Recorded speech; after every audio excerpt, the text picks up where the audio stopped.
Hi friends, మీరు చూస్తున్నారు JRR Reddy YouTube channel. Friends, మీరు కనుక మన ఛానల్ని మొదటిసారి చూస్తున్నట్టయితే please like and share and subscribe my channel. Friends, దీనిలో పడే పట్టాపుంజు ఇది టూ టాప్ క్వాలిటీకి మంచి లైన్లోకి సంబంధించిన టాప్ క్వాలిటీ టాప్ లైన్కి సంబంధించినటువంటి పుంజు.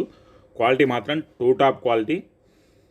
చూడొచ్చు, దీనిలో పడే గేరువా ఎత్తు వచ్చి 23, బరువు విషయానికి వస్తే 3 కేజీలన్నర, వయసు విషయానికి వస్తే 10 నెలల వయసు గల పట్టాపుంజుగా బ్రదర్ మనకి చెప్పడం జరిగింది. క్వాలిటీ మాత్రం టూ టాప్ క్వాలిటీ. అలాగే ధర విషయానికి వస్తే దీని ధర 10,000 రూపాయలుగా చెప్పారు. దీనిలో కొద్దిపాటి డిస్కౌంట్ ఇవ్వగలనని చెప్పారు. బ్రదర్ వీలైనంత వరకు రవాణా సౌకర్యం కూడా చేయగలని చెప్పడం జరిగింది. ఇంట్రెస్ట్ ఉండి తీసుకుందాం అనుకునేవారు బ్రదర్ నెంబర్ టైటిల్ ఇస్తాను, కాల్ చేసి పూర్తి డీటెయిల్స్ కనుక్కొని తీసుకోగలరు. అలాగే బ్రదర్ దగ్గర మంచి మంచి క్వాలిటీ పుంజులే ఎప్పుడు మనకి సేల్ పెట్టడం జరుగుతుంది, తొందరగా సేల్ అయిపోతుంటాయి. అదే దీని అడ్రస్ వివరాల్లోకి వెళ్తే ఏలూరుగా బ్రదర్ మనకి చెప్పడం జరిగింది. వీడియో చూసిన ప్రతి ఒక్కరికి పేరు పేరున ధన్యవాదాలు. Thank you friends.